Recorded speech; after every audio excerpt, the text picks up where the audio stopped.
than I ever used to do. So it definitely makes things harder for us, but it's a great opportunity for new agents to come in.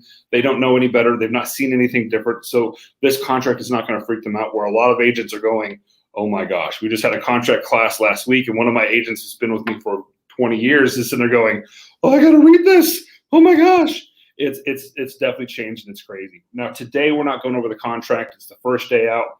So I think what makes the most sense is we're going to be going over what I think is the absolute most important form that you can go over, and that's because I'm a real estate broker, and it's terrifying if you guys don't fill out this form. So the information about broker services form, we're going to discuss it. We're going to discuss different ways of explaining it. Then we're going to show you guys the correct way to fill it out. Now, again, I'm going to say this very clearly. What I'm saying is what I would tell my agents. If you are not my agent, talk to your broker. So I'm going to tell you what I would tell my agents. Your broker may say something different. Always listen to your broker. It's their license on the line. But what I'm going to tell you is just some guidelines that I've learned being an instructor for the last 15 years in the real estate industry. For those who do not know a little bit about my pedigree, I'm a former president of the Greater El Paso Association of Realtors. I'm on the Texas Board of Realtors for the Texas Realtors Association, and I've been elected next year will be one of the regional vice presidents for the state of Texas. I am Region 16's regional vice president. So I've been to many different conventions, conferences all over Texas and the United States. That's given me great opportunities. I'm also actually on the Las Cruces Board of Realtors in New Mexico as well. So they keep me in meetings. It's where I belong. Kent, you want to go over a little bit of what you've done real quick, and then we'll get this going? Yeah, just pretty simply, I've been in the real estate business for a number of years now. I hate to mention how many because it makes me look really old. But the reality of it is I've helped agents for the last 7 years, just really learn how to manage and run their business and make a profit what they do. Right. And I'm, they give me a little plaque every year, and my plaque says, for the office thing is, what does it say in the contract? That's my question. When somebody comes to me and says, hey, I got a problem, I say, who do we represent and what does it say in the contract? And that's really what I want to know, because that's where I can help you. Anything else doesn't make any difference. We can be emotional about it. We can be whatever, but it's really, who do we represent and what does it say in the contract? And that's important because who you represent changes if that's a good contract or a bad contract. Yeah, absolutely. Yeah, it makes all the difference in the world, Absolutely. There's been times I'm like, this is a horrible offer. We represent the buyer. Oh, this is a great offer. I love it. Exactly. Exactly. And we have a fiduciary responsibility to people that we have to take care of, right? And we got to keep that in line. I think so many times agents get out there and they think that this is about them, and it really has nothing to do with them. It's 100% about who we represent and what does that representation look like to get to the end result that person wants, right? And so, so we have to make sure that we stay focused on that. We can't let it be about us. It's just not, And so, you're talking about the information, the brokerage services, and that's a great. I mean, it's the first thing we have to do with everybody we ever talk to, right? If you don't believe that, you need to start believing it today. Okay. That's the first. You need to have piles of them in your car. When you go show up somewhere, you need to break it out and you need to make sure that people understand it completely. Right. And if they don't, then you need to learn how to go over it. And I know everybody's got their different things. I'm with you. I'm not your broker. You don't, I'm just going to tell you what I do. It's a pretty simple thing, I think it's a pretty simple document to help people understand. There's 3 pieces to that document. The first piece of the document is simple. If I represent you as a buyer and Andrew represents somebody as a seller, it's Andrew's brokerage versus my brokerage, right? And I'm going to represent you. Andrew's going to represent them. Period. Okay, that's pretty simple, right? Then the other thing that happens quite a bit, because some of you come from bigger brokerages, right, is that you may represent the buyer and Andrew may represent the seller. If we're in the same brokerage, right. Well, now we're an intermediary, but I'm still going to represent you. Andrew's still going to represent the seller. You need to understand that, right? And then at the worst case scenario that might come up is I actually have a listing and I represent you as the buyer and I represent the listing and the brokerage, right? And so then in that case, what I would normally do is go to somebody within the office and get an intermediary in place to work on the one side or the other. Usually I ask somebody to do the seller side because the seller side is easier from that standpoint because we've already done everything, right? And then I would represent the buyer on that side. And then there's so many different ways to do it and understand. We'll go through some of those nuances when we're looking at that form. Yeah. And what Ken said about this is absolutely right. I mean, I think the hardest thing for a real estate professional to do is remember it's not their transaction. And we majority of real estate agents, A personalities, love to win, love to get a plaque. We'll do more for a plaque than a paycheck any day of the week. Yeah. And have that, that win column. They want to win. And by winning, they're doing the best for their clients. But sometimes we got to remember our goal isn't to win. Our goal is to make sure our client gets what our client wants. And just because we think it's a bad idea or a bad investment, if they are for it and we've given them our honest opinion and they're still willing to do it, rock and roll, let's make it happen and get it done. It's so hard to remember. My taste and the client's taste may be absolutely different. I can't tell my client this is an ugly house. I can't tell my client you need to do this, you need to do that. If they want carpet in the bathrooms, if someone did, they put it in there to begin with, they're going to do it. If they want carpet in the kitchen, I've seen it happen, they're going to do it. So all we can do is do our best job for our clients. And Scott Kessner, for those of you who do not know him, he is actually the chairman, the chairman of the state of Texas, the Texas Real Estate Commission. Just an extremely knowledgeable broker. I consider him a good friend of mine. And we actually had him on a podcast one time. And he said a fantastic thing that we kind of, Brian and I will steal all the time when we're talking. And that's, we absolutely have a fiduciary to our client, but we have a fiduciary to the contract as well. And we have to make sure we do what we can to make sure this contract works. And always remember, your ego has to take the back seat. Your frustrations have to take the back seat. You have to make sure your client is happy. There can be times that if you just calm down and relax, take a deep breath, this contract can move forward. And a lot of deals have bombed because an agent has come in and said, my buyer won't do this, my seller won't do this, when you've never spoken to your client. And if you're doing that, you are in for a world of hurt and a rude awakening, because the day the client finds out that this deal bombed because you said they wouldn't do something when they never said that, can come back on you hard.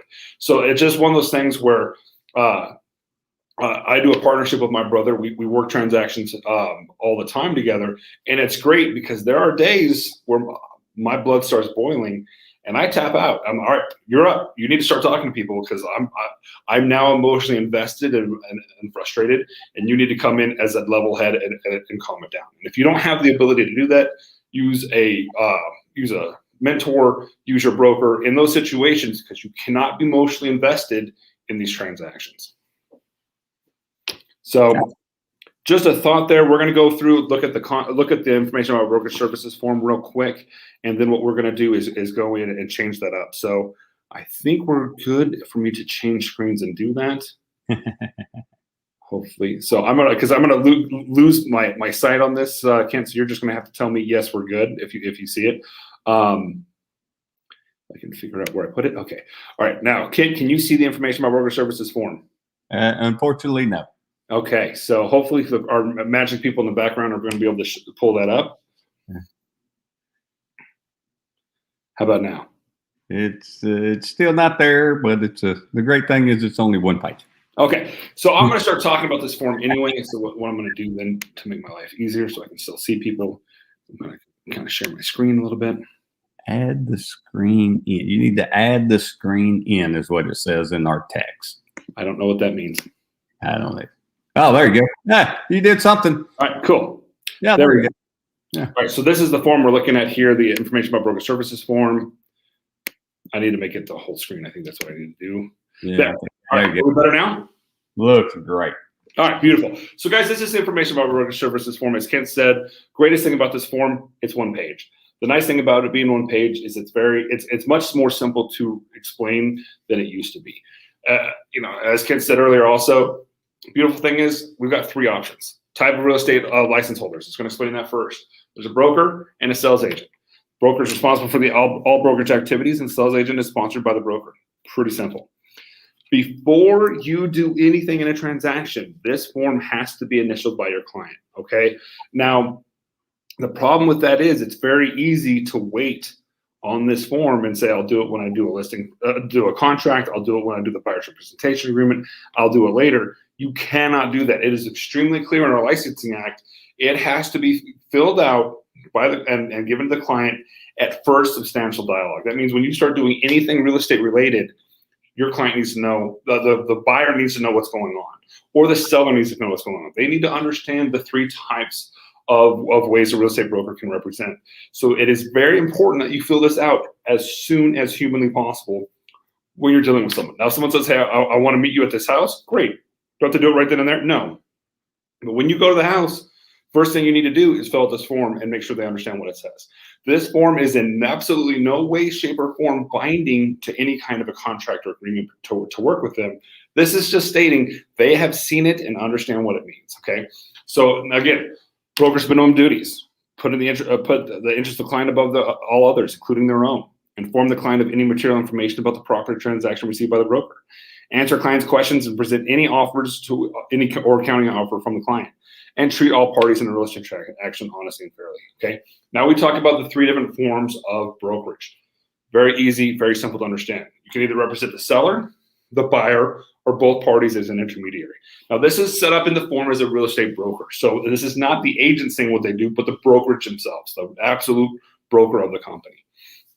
As agent for an owner or seller, the broker becomes the property owner's agent through an agreement with the owner, usually in written listings to seller or property management agreement. Now, if you work for me, it better be in writing. So that usually goes away, because if it's not in writing, it's not enforceable and you can't do anything about it. So that usually it's better be in writing. We got to make sure it's in writing, because that's how we make sure we get paid, and we make sure we have duties. Plus, it has given us authority from the seller to market the property, put a sign in the yard, all those things. So it has to be in writing for those reasons. Now, by law, it doesn't have to be in writing, but if it's not in writing, it's not enforceable. So you make sure it's in writing. An owner's agent must perform the broker's minimum duties above and must inform the owner of any material information about the property transaction owned by the agent, including information disclosed by the agent or sub-agent by the buyer or buyer's agent. Okay, so that's if I represent a seller. If I represent a buyer or tenant, the broker becomes the buyer tenant's agent by agreeing to represent the buyer, usually through written representation agreement. Again, my views on buyer representation agreement have changed drastically over the years. I used to not be a giant fan of them. I used to have that attitude of, hey, if you're good, they're going to use you. That's really caveman Neanderthal thinking in today's mindset, today's market, for multiple reasons. One of which is what they've changed in the information about broker services form. We'll go over in a minute. But you've got to have that broker representation agreement filled out by the buyer for multiple reasons. First and foremost, it gives you authority to represent the buyer. Because if you don't have that form, and we talk about this later in the sub-agency section, you don't work for them. If you don't have permission to represent a buyer, you are actually a sub-agent of the seller and will represent the seller. So that's a huge thing to explain to the client and make sure they understand. But as agent for a buyer, the buyer becomes the buyer's agent by agreeing to represent them. The buyer's agent must perform the broker's minimum duties above and must inform the buyer of any material information about the property or transaction known by the agent, including information disclosed to the agent by the seller or seller's agent. Okay, so very important to make sure it is filled out in writing, and it is done in writing through the buyer representation agreement. It's important to have and done. Can't you get a question or thought? Yeah, I mean, here's the thing, and here's what I don't think people really completely understand. Is, I know that they've all been through school, they've all done agency law, they all kind of got an idea that they represent the broker at that point in time, But what I don't think they understand is if you don't have that buyer representation, you represent the seller of that house, no matter whose brokerage it is. Exactly. Right? And you cannot give them advice to give a lower price or anything until you get that in place. And I think a lot of times we don't comprehend how important that piece of the puzzle really is for you to actually do your fiduciary responsibility to the client, And so I think that's something you got to way overemphasize with people. Well, absolutely, because also remember, most listing agents don't want a sub-agent either. They don't want you representing their client any more than you don't want to be representing their client. And a lot of times agreements will flat out say, I don't pay someone for sub-agency. I don't want a sub-agent's status. So it's extremely important to make sure. Now, again, it says very clearly it does not have to be in writing, but it's usually in writing. And in reality, it needs to be in writing for multiple reasons, the most important of which is what we go over next in intermediary. Intermediary, as agent for both an intermediary, to act as an intermediary between the parties, the broker must first obtain written agreement of each party to the transaction. It must be done. You have to have it. Where does that written agreement come from? The listing agreement and the buyer's representation agreement. If you have not filled those out already, you cannot magically become an intermediary. You have to have prior written agreement from both parties allowing intermediary before you can move forward with this transaction. The written agreement must state who will pay the broker in the conspicuous bold or underlined print set forth the broker's obligations as an intermediary, and the broker who acts as an intermediary must treat all parties to the transaction impartially and fairly. What Kent was saying earlier is absolutely true. Now, can an agent represent both to help both parties in an intermediary status? Yes, but not effectively. You have to make sure you're impartial at all times. It's very difficult. What Kent said is the absolute most sound advice that you can give. Find another person, get a referral, and refer out either the buyer or seller. Important things to remember with intermediary: a broker cannot be one of the two parties assigned to represent. So if I'm broker Center 21 Haggerty, I have I have a listing, and one of my agents has a buyer.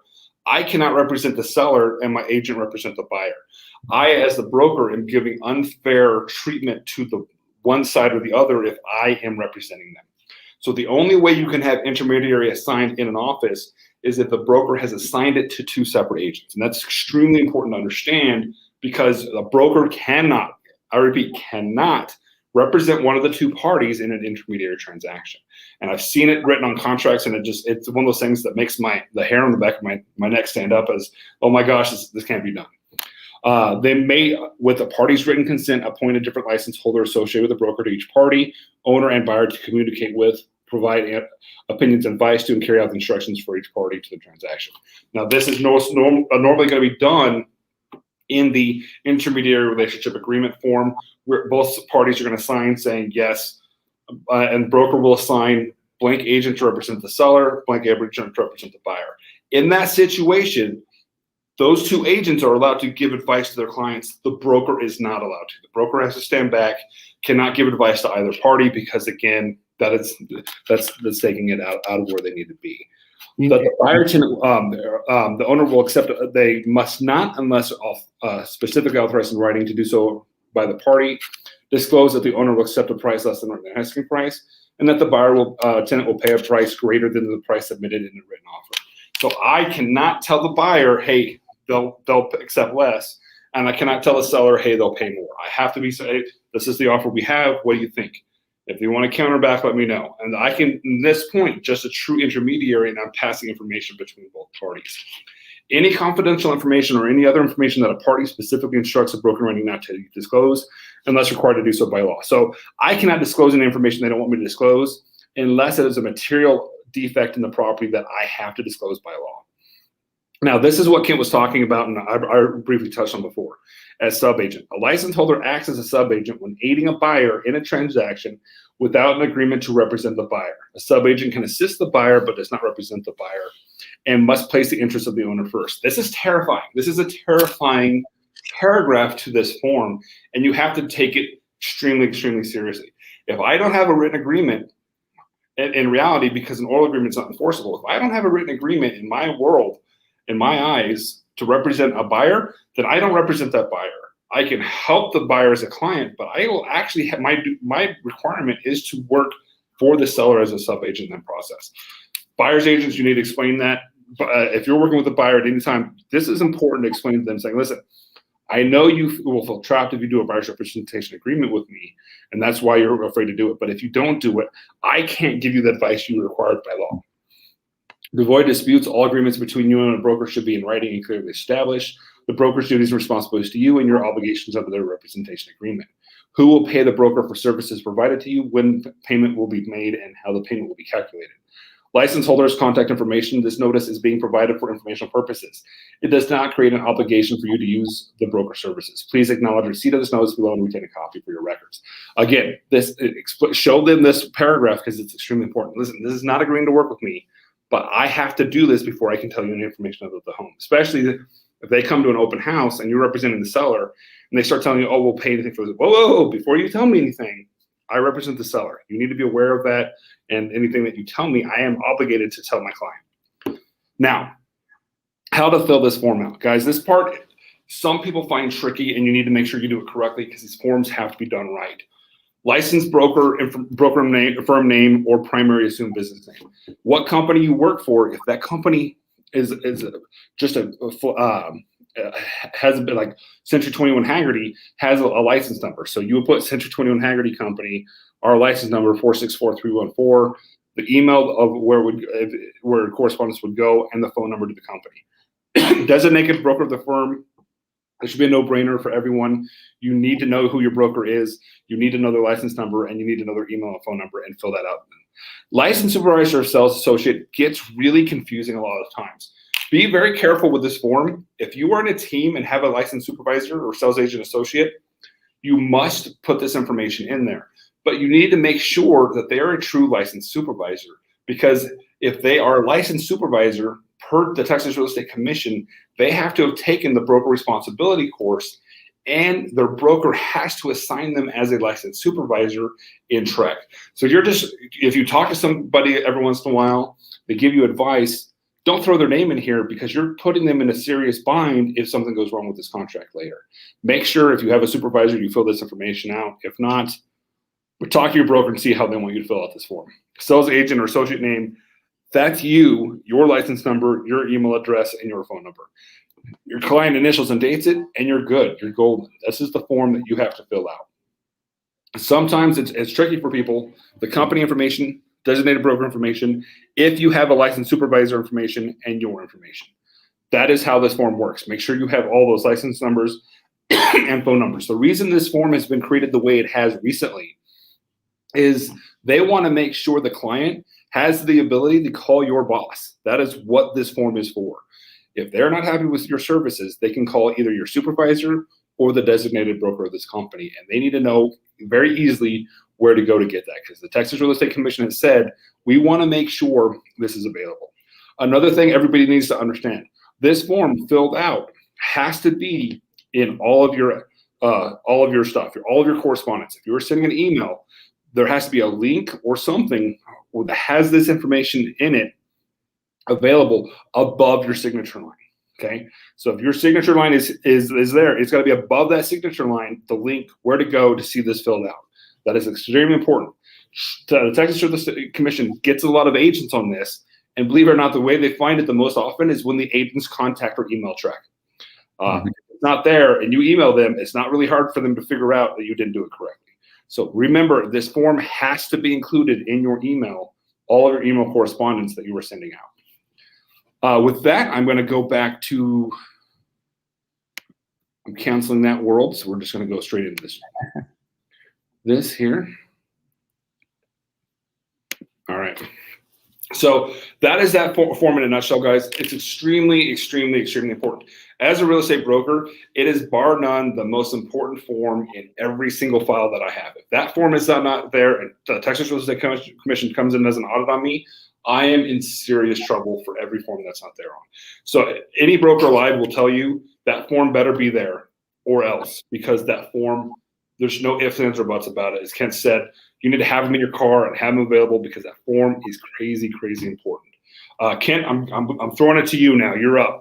All right, my friend. Thank you very much. So just a couple little things there from an agent standpoint, is that, first, keep them in your car. You got them everywhere. Just have a bunch of them. They're already filled out. All people have to do is initial them, and you're going to be in good shape.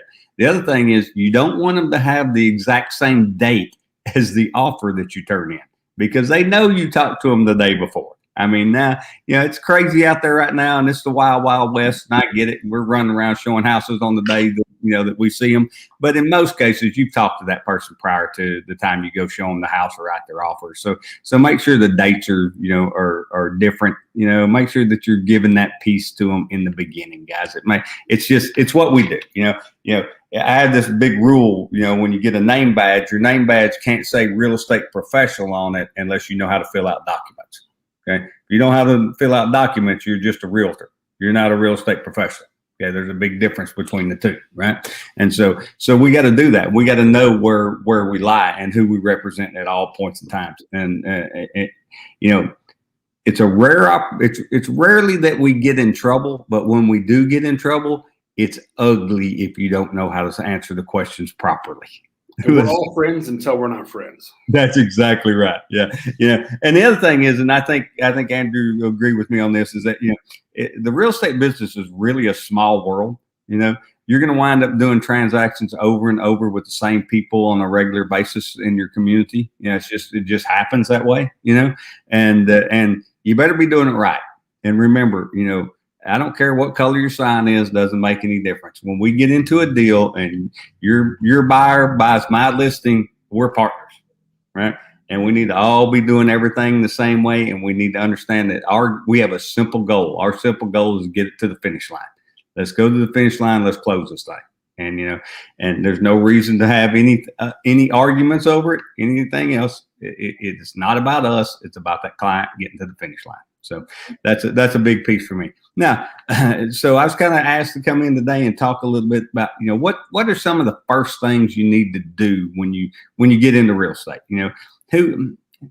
How do I get started? All right. So one of the things I'll tell you, and it's a firm belief of mine, is that that lead generation will make us wealthy. Everything else is worth $10 an hour.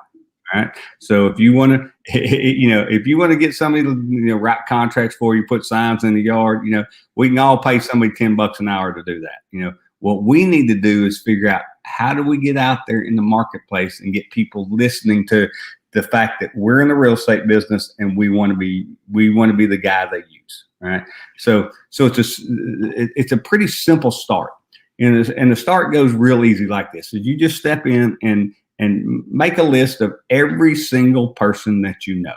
Okay. I don't care who they are. I don't care if they're your doctor. I don't care if they're your kid's school teacher. I don't care if they're your soccer coach, whoever they are. Just make a list of these people you know. All right. Because here's what we do know is that we've got all these eyes and ears out in the community that are hearing things that are going on that you and I can't be there. We can't be there every minute to know if Andrew's at football practice with his kids, right? And he hears the guy sitting next to him go, my Aunt Sally thinks she's going to move into El Paso. Well, guess what? I want Andrew to go, oh, you need to call my friend Kent. I mean, that's what I'm looking for, right? I'm not looking for Andrew to buy or sell a house. I'm just looking for him to be my eyes and ears out in the marketplace, right? So I need Andrew. I need Andrew to know that I'm a real estate agent and I'm in the market and I'm here to take care of people.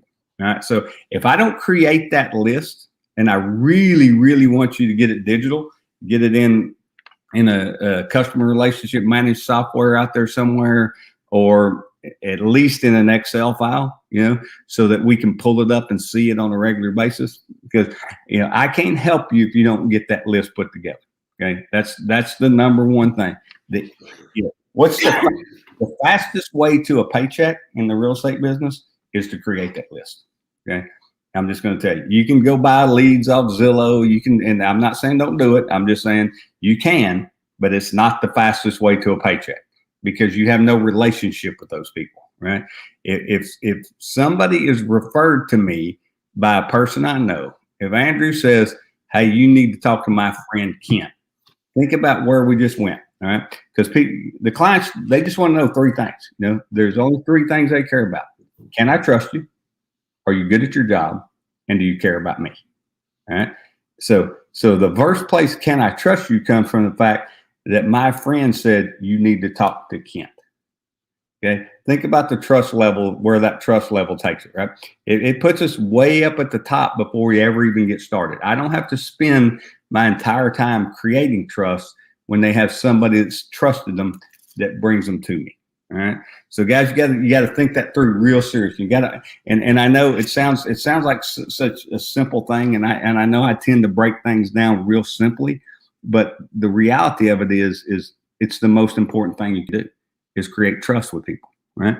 And so once those people trust you, then they're going to work with you. The other thing they're going to do is they're going to refer people to you. Right. And so, the referral business is huge, and it's where a massive amount of the real estate income comes. I would say it's probably better than 50 to 60% of the real estate income comes from the referral based business. Right. Now, there's other ways to do it. I get that. I understand that. And I'm not here to talk about all the ways to do it. I'm here to talk about how is the fastest way for you to go from a brand new agent to a paycheck. Right. Because that's the goal, right? You spend all this money on school, you spend all this time on school, and you're now you go, okay, I need some money, I need to pay some of this back, and so this is how we do it. So create that list, and so that list needs to consist of several things. Okay, one, it needs to consist of a name and a phone number. Okay, we want to be able to pick the phone up and call them. I'm going to tell you that we consider this the ATM machine. It's my phone if you haven't figured it out. Okay. That's an ATM machine. If I will use it, it will spit out money. Okay. If I don't use it, it will not spit out money. Let's just make it very clear. Right. So I'm going to make phone calls. Right. Now, what I believe is this, is that if you can create a list of 100 people that and are what we consider qualified, meaning they realize that you're actually in the real estate business now, right? I know at one time you were a teacher or you were an attorney, whatever you used to be before you decided to get into real estate. That's what most of those people know you as, right? What we got to do is we got to bring them over to the side of understanding that you're now the real estate professional, that you're the person that is in this business to help them get through that transaction and they can trust you, all right? So how do we do that? So persistently and consistently over time, what we do is we make if you'll just set a simple goal. I don't want you to be some telemarketer out there making 1,000 phone calls a day. I don't have the mentality to do that. And if I don't have it, I know you don't, right? Because I've been doing this a long time and I don't have the mentality to do it. So what I do is I do a simple thing. Is I make a list of 100 people, and I make 5 phone calls a day, 5 days a week. Okay, that's 25 phone calls in a week. Okay, it's not a bunch, it's 5. It takes me, I set aside an hour and I get it all done, right? And I make 5 a day. So if I do 5 a day over a 5-day period, that's 25. Over a month, that's 100. Okay, so I've now talked to 100 people now, and I'm not talking to people I don't know. I'm talking to people that know who I am and they know me. Right? I'm not cold calling. I'm not running around knocking on the door. There's nothing that scares me worse in the world than running up to somebody's house and go, "Hey, want to sell your house?" Go to the next door. Want to sell your house? I'm not going to do that. I'm just going to tell you that I know people do it, and I know they've been successful at it. I'd rather call people like Andrew I know and have a good conversation with him, and at the end of it, go, "Oh, by the way, you look at anybody that needs to list or sell real estate, send them my way." It's a simple thing, right? And so you go through that process. So we build that list, we get the name, we get the phone number, and we make 5 phone calls a day. Now, the instant that we're done with it, what I want you to do is grab a note card, and as soon as we finish that phone call, I'm just going to handwrite Andrew a note. "Hey, buddy, it was great talking to you today. Hope the kids are doing great in football," whatever it may say, and I'm going to drop that in the mail. Yeah. So I'm going to write 5 of those every day. So I made 5 phone calls and I wrote 5 notes. Okay. There's nothing that creates trust better in a person than you actually taking a few minutes of your time to handwrite them a note. Okay. It doesn't matter what it says. Okay. So don't misunderstand it. It doesn't matter what it says. What it matters is that you went through the process of doing it. Right? And when you go through that process, that's when people know you really care about them. You weren't just picking up the phone to see if they could help you make some money. You're now saying, "Man, I enjoyed our conversation. I can't wait to get to talk to you again." Drop it in it. You don't have to be Zig Ziglar. You don't have to come up with some great motivational speech to go on the back of every note. It's the act of doing it that makes the difference. Okay. So guys, if you'll break down and just start with those two simple fundamentals, okay, make the phone call, handwrite the note. Okay. You can go to any dollar store anywhere in the country and find a little set of stationery notes that you can write to people. They don't have to be real estate related. They just have to be done, and you have to do it. So here's the thing: is that I know a bunch of you guys got tattoos. I don't know if Andrew does or not. But the next tattoo that you get right there needs to be persistent and consistent over time. Okay, because if you'll do this persistently and consistently, then people are going to start realizing that you're for real in this business. Right? I'll never forget a great friend of mine, Karen, who came on board, and she had not been in real estate, but she'd done a lot of different things here and there, trying to earn a living. And when about 6 months into it, after she finally bought in and started really paying attention and following and persistently and consistently making the phone calls and sending the notes out, she'd have people go, "Well, I guess you're really going to do this, aren't you?" That's a big deal. When people finally get that concept that you really are going to stick to it, and that you're going to do it, that's where that trust value comes in, and that's when they'll start referring you. And that referral business will change your entire life. I'm just telling you. And the reason it will is this: is that if you're doing business with your friends' friends, okay, think about this. Okay, this gets a little deep. It I don't think it's too deep for Andrew. He gets it, but it gets a little deep, right? Is that if I'm doing business with my friends' friends, most likely those are going to be the same kind of people that I like because my friend like, right?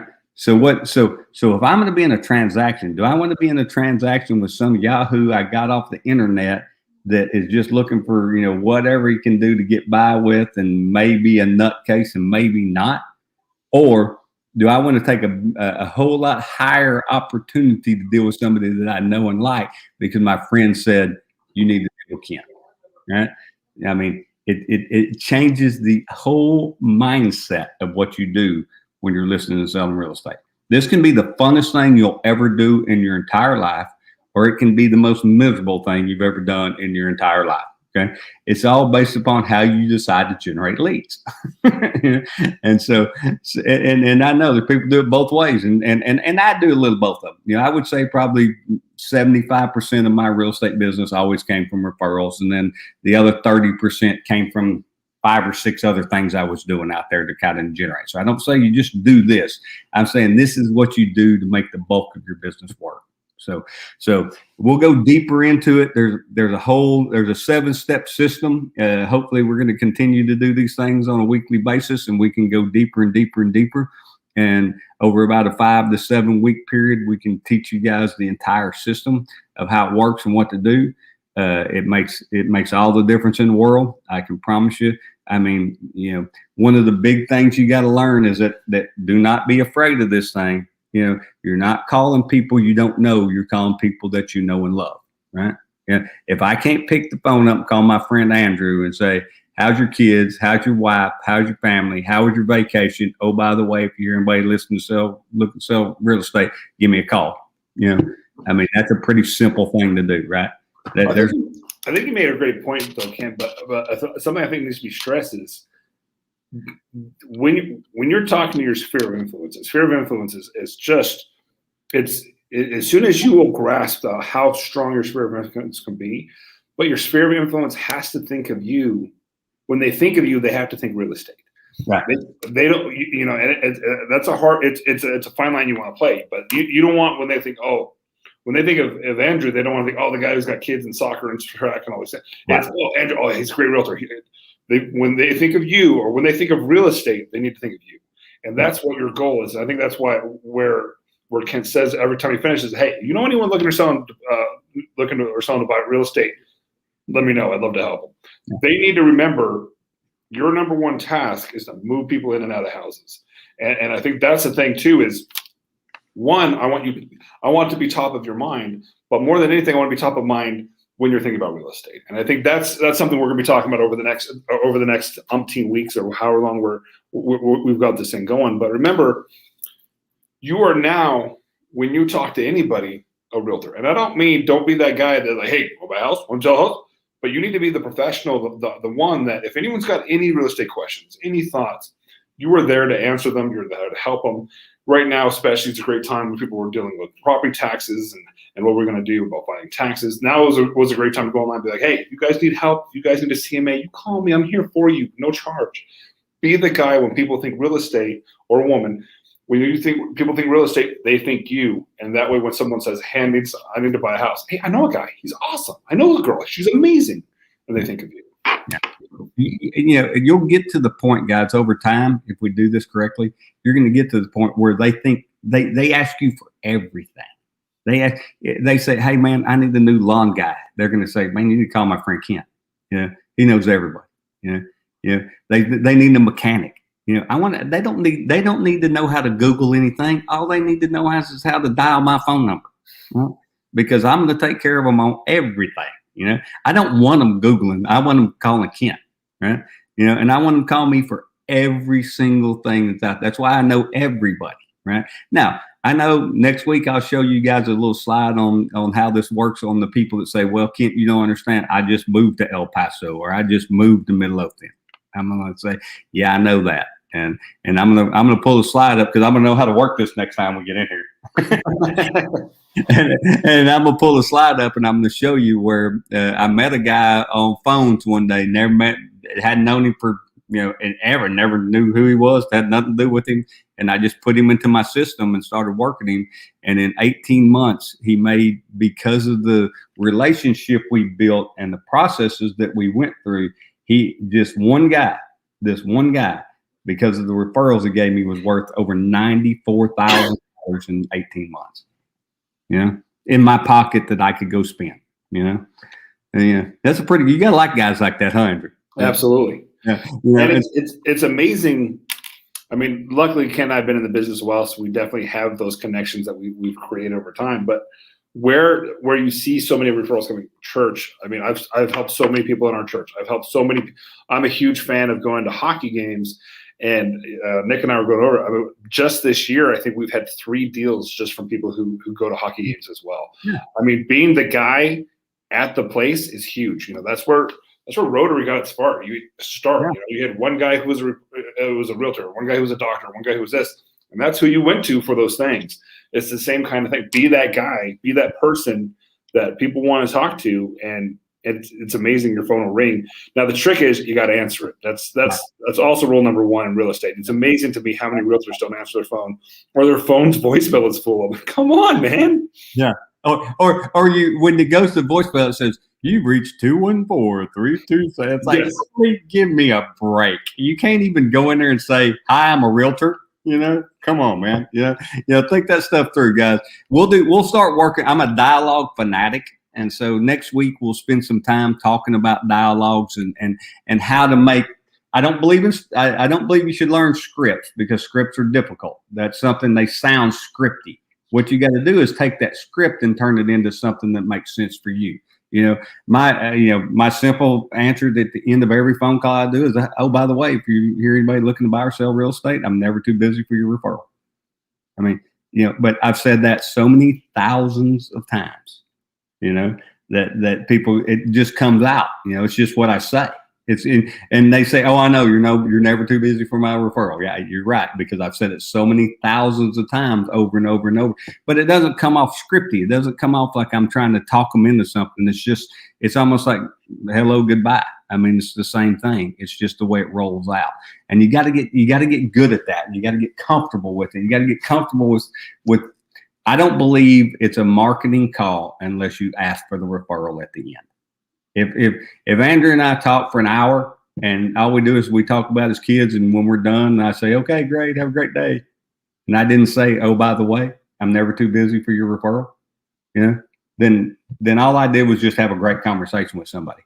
I did not do any marketing whatsoever. Right? You have to have that piece of it in there. You have to, at the end of every phone call you make, you got to be willing to ask for the referral. Right? And remember this, if you ever get somebody in a deal, okay, so you got a buyer or a seller, they're out there working.